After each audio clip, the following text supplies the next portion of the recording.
মদিনাতে প্রথম যখন জুমার নামাজ পড়াতেন তখন আগে জুমার 2 রাকাত পরে 2টা খুতবা দিতেন, ঈদের নামাজের মতো।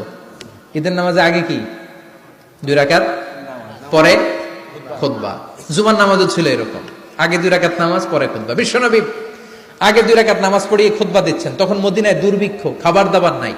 1 মাস আগে দিহিয়াতুল কালবি আল আনসারী নামক এক সাহাবীকে দিয়ে বিশ্বনবী শাম দেশ থেকে কাফেলা পাঠিয়েছেন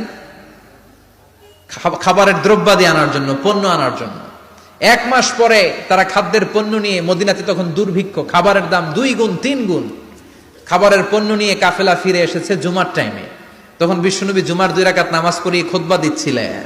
কি করতেছিলেন? খুতবা দিচ্ছিলেন। আর তখন নিয়ম ছিল, কোন শহরে কাফেলা ঢুকলে তারা তবলা বাজাতো, ঢোল বাজিয়ে দিত, ঢোলের আওয়াজ সবাই শুনে ওইখানে জড়ো হতো। যার যত পণ্য কিনা দরকার পণ্য কিনে নিয়ে চলে যেত। বিশ্বনবী জুমার নামাজের ইমামতি করে 2টা খুতবা যখন দিবেন, মিম্বারের মধ্যে দাঁড়িয়ে বিশ্বনবী মসজিদে নববীতে খুতবা দিচ্ছেন। খুতবার মাঝখানে বিশ্বনবী তবলার আওয়াজ শুনতে পেলেন। কিসের আওয়াজ? বিশ্বনবী সহ সব সাহাবারা বুঝতে পেরেছে 1 মাস আগে দিহিয়াতুল কালবি শাম দেশে যেই কাফেলা পাঠানো হয়েছে, ওই কাফেলা খাবারের পণ্য নিয়ে মদিনার মধ্যে ঢুকেছে। এখন মসজিদে কানাঘুষা। কিছু সাহাবী বলে, না না, বিশ্বনবীর খুতবা রেখে যাওয়া যাবে না। অনেকে বলে, আমরা না গেলে মুনাফিকেরা সব পণ্য কিনে ফেলবে, আমরা খাবো কি? কেউ কয় বসে থাকি, কেউ কয় ল যাই। 2-4 জন ওঠা শুরু, সাথে সাথে ওনাদের পিছনে পিছনে বাকি সাহাবীরাও ওঠা শুরু। যেতে যেতে পেছন থেকে 1 কাতার, 2 কাতার, 3 কাতার, পুরো মসজিদে নববী খালি, মাত্র 12 জন সাহাবা ছাড়া। কয়জন? 12 জন। কথা কম। 12 জন। মাত্র 12 জন সাহাবা বিশ্বনবীর সামনে বসে আছেন। 4 খলিফা, জাবির ইবনে আব্দুল্লাহ, এরকম 12 জন সাহাবা বসে আছেন। সব সাহাবারা পণ্য কেনার জন্য চলে গেল। সাহাবারা ভাবলো নামাজ আসল, নামাজ তো পড়েই ফেলছি, এখন খুতবা সমস্যা নাই। কিন্তু আল্লাহ এটা সহ্য করলেন না।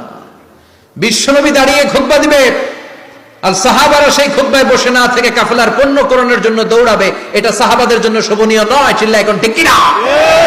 এজন্য সাহাবাদেরকে ধমক দিয়ে, আমাদের চোখে আঙ্গুল দিয়ে আল্লাহ আয়াত নাযিল করলেন, ওয়া ইযা রাআউ তিজারাতান লাহওয়ানি আও লাহওয়ানিন ফাদ্দু ইলাইহা ওয়া তারাকুকা কাইমা।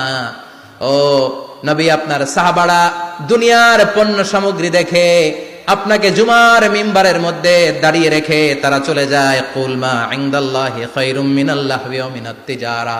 ও নবী, আপনি বলে দেন, আমার কাছে এত বিশাল ধনভাণ্ডার আছে, সবার যত চাহিদা, যত কামনা আছে সব যদি দিয়ে দেয়, আমার ধনভাণ্ডারের 1 ইঞ্চিও কমবে না।